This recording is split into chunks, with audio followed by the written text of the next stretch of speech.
Salut tout le monde, Vincent chez S-Performance. On a commencé une petite vidéo, on va vous montrer un petit quelque chose qu'on est tombé là-dessus aujourd'hui. Un client qui se plaint d'une consommation d'huile excessive. Là.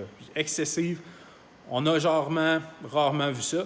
Quand on parle d'entretien, là, changement d'huile, 5000 km, bien fait, produit de qualité, ça passe par là. On a un WRX 2008, une dizaine d'années d'utilisation quand même. Voiture turbo, 2,5 litres avec un TD04. C'est super important d'aller chercher des produits de qualité pour pas que ce genre de choses-là arrive à la longue. Je vous montre un petit peu ce qui s'est passé. Vous remarquez qu'on a enlevé une petite partie de l'exhaust ici. L'échappement qui s'en va là-bas. Ça, si vous n'avez pas remarqué, ça s'appelle un turbo. Et c'est pas supposé ressembler à ça. Dans le trou ici, ce qui nous manque, c'est ce qu'on appelle communément la huile d'exhaust. C'est-à-dire que le côté chaud de la turbine est parti. Il s'est sauvé, manque de pression d'huile, le shaft a brisé, les bearings se sont défaits et autres et autres. On va essayer de vérifier plus tard si on est capable de le trouver dans le restant de l'exhaust parce que c'est pas probablement là qu'il s'est ramassé. Toute la cochonnerie qu'on voit ici, là, vraiment dégueulasse, c'est de l'huile.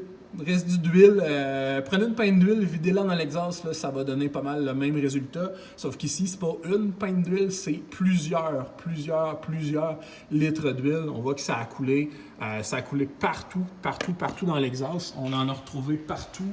On a enlevé l'exhaust, ça a fait un méchant dégât sur le plancher. Downpipe d'origine, complètement mort. Plus rien à faire avec ça. De l'huile là, qui a croûté et qui s'est ramassée comme ça, jusque dans les fins fonds du downpipe, là, impossible à nettoyer. Fait que de l'entretien aurait peut-être pu prévoir ça, ou en tout cas prévoir que ça soit aussi pire, aussi dommageable que ça.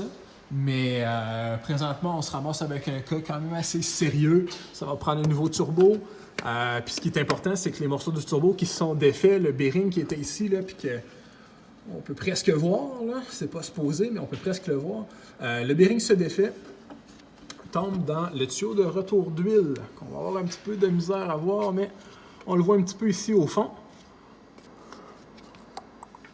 Tuyau de retour d'huile ici, tombe dans la tête de moteur, ensuite de ça, panne à l'huile. Qu'est-ce qui se passe avec ça? Quand on a de la cochonnerie dans la panne à l'huile, votre moteur vire, la pompe à l'huile aspire l'huile, la redistribue partout dans le moteur pour lubrifier et refroidir. C'est-à-dire qu'on voyage de la cochonnerie. Ce qu'il faut faire avec ça, niveau turbo, on enlève la panne à l'huile, on change la panne à l'huile, on change le oil pick-up par où l'huile passe, puis il essaie de filtrer les cochonneries, ça en filtre une partie, là, mais ça ne fait pas de la magie, cette affaire-là. On change tout ça, changement d'huile, c'est sûr et certain. L'huile, elle s'en va où? Bien, tous les passages d'huile qui vont s'en aller vers les solénoïdes AVCS, les cams variables, les poulies AVCS, cams variables toujours, il y en a